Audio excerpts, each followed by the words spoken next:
Good morning. Welcome to worship. I'm sure you've all heard my mom, Nora, was coming to visit us. She was going to come and help us tile our bathroom and see our place. And about 9 o'clock in the morning, she was on her way here, kind of taking the back roads, and she missed a stop sign and was hit broadside by a gas truck, which being an environmental activist must have really been terrible to process for her. It's been a week of hearing from people who we haven't heard from in a long time, telling us how much my mom was loved and what a difference she made in their lives. And that's been the good part of it. And missing her and just waking up every day. So I don't know how I would preach today, so I asked my friend Matt Fritz, who has been here before, to come and preach. Also, the text was kind of a difficult one, so that was a bonus. You gotta laugh a little bit. That's how you get through these things. Anyway, let us stand and join in our call to worship. Good morning. As Pastor Tim said, my name is Matt. I've been here before. Some of you have been here, unfortunately, when I was here, and maybe some of you haven't. So if you haven't, well, again, I'm sorry. And if you have, well, I'm sorry as well. But we'll begin with today's gospel. It comes to us from the 5th chapter of Mark, verses 21 through 43. When Jesus had crossed again over by boat to the other side of the lake, a large crowd gathered around him while he was by the lake. When one of the synagogue leaders named Jairus came, and when he saw Jesus, he fell at his feet. He pleaded earnestly with him, "My little daughter is dying. Please come and put your hands on her so that she will be healed and live." So Jesus went with him. A large crowd followed and pressed around him. And a woman was there who had been subject to bleeding for 12 years. She had suffered a great deal under the care of many doctors and spent all that she had. Yet instead of getting better, she grew worse. When she heard about Jesus, she came up behind him in the crowd and touched his cloak, because she thought, "If I just touch his clothes, I will be healed." Immediately, her bleeding stopped, and she felt in her body that she was freed from her suffering. At once, Jesus realized the power that had gone out from him.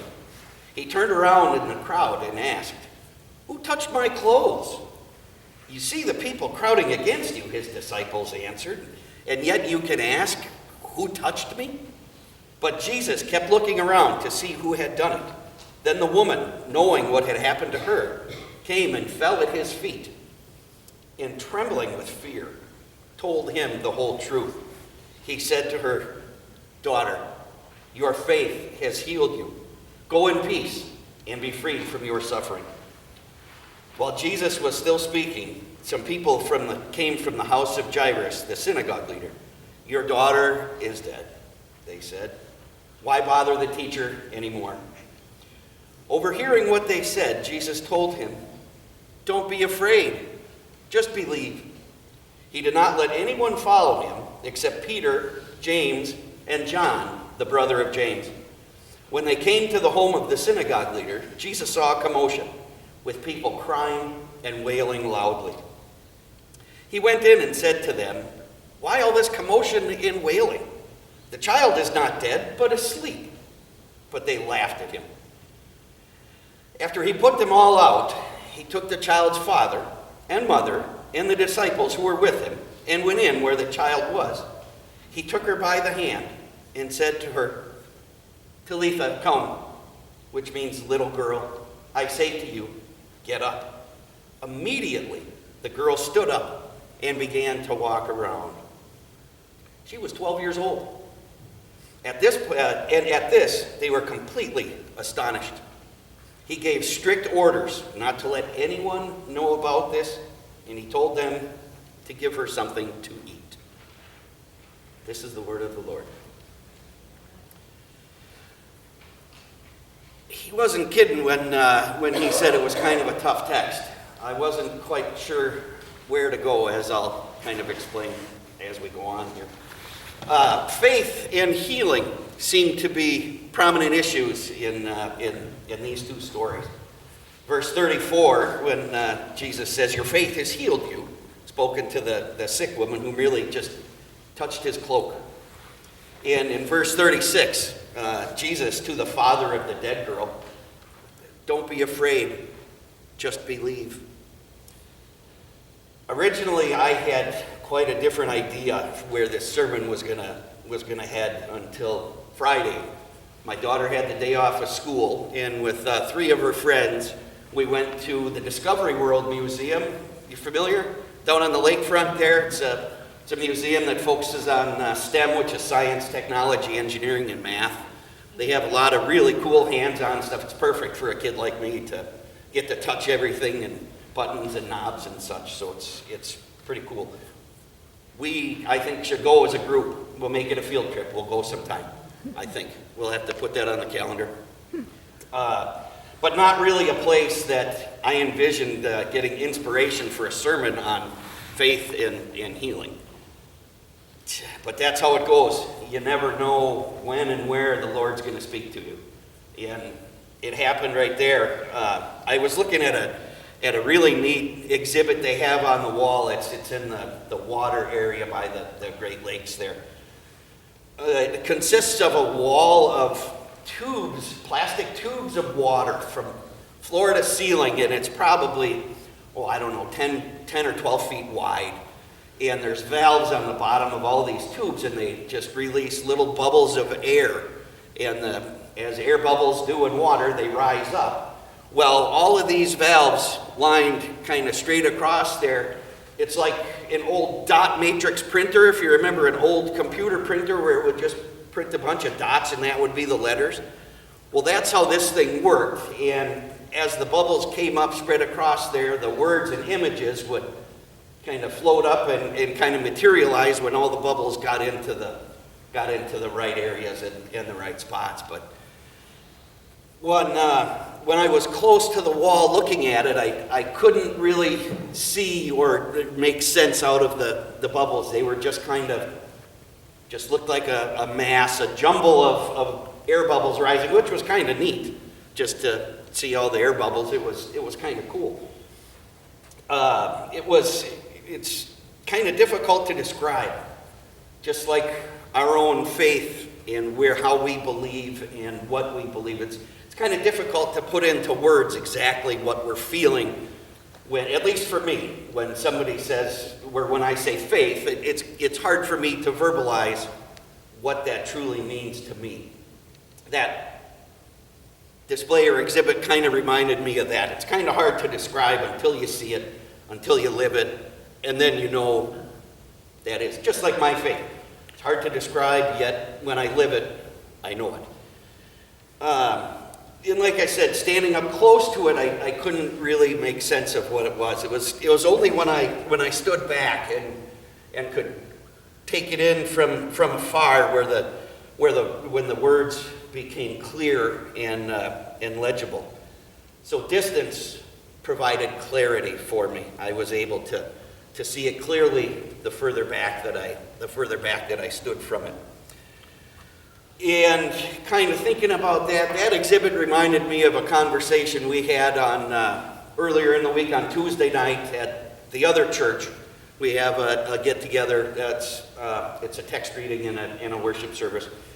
It was about this text and how it relates to our own faith journey and beliefs, and how some prayers appear to go unanswered. And was a really, really interesting conversation because it started over here and then it ended up in Madison it was kind of all over the place. It was really neat, that conversation. But from what I got out of it was kind of in response to our prayers when we pray.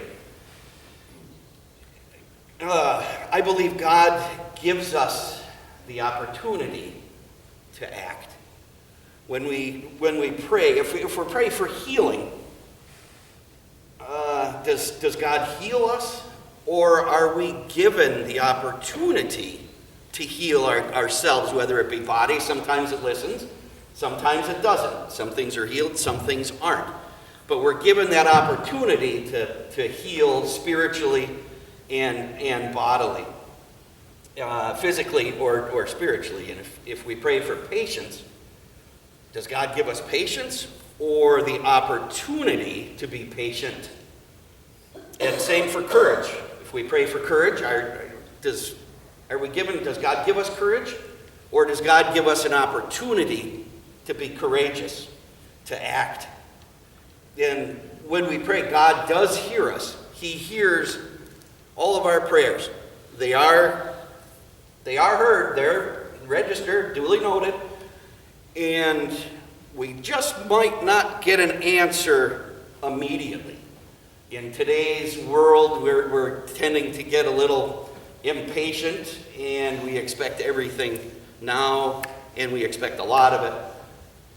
Prayers just don't work that way. We put our prayers up there in our conversations with God, and they're there, and then they're answered. We just don't know when or how. Sometimes we recognize them, sometimes we may not. And God's love for us is shown through His giving us opportunities to choose and act. When we pray for something, He's giving us the opportunity to act in a certain way and make a choice to be a certain way or do a certain thing. Like we chose to worship together today. So that's a good start. So we're on our way. We've made one good choice today already. Let's keep it going. God really doesn't have to make us act any other way other than starting here today. So in our prayers, during the high times, when everything seems to be going good, we applaud and we celebrate God. Life is good. It's all unicorns and rainbows and not a care in the world and, carefree and whatnot, sunny days and, fair weather. God is great. And in those times, God is awesome. Thank you. We love you and everything. But during the low times, we tend to doubt everything, including God. Our faith is tested. You might ask yourself, why me? Or how could this happen? Or how much can one person take? My belief is I believe God is giving us an opportunity to persevere, to strengthen our resolve, to dig deep into our faith and expand it and revel in it and kind of prove it.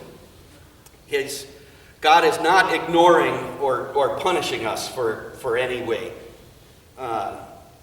In my opinion, I think one must suffer a little bit to put the whole picture into focus and kind of life into balance.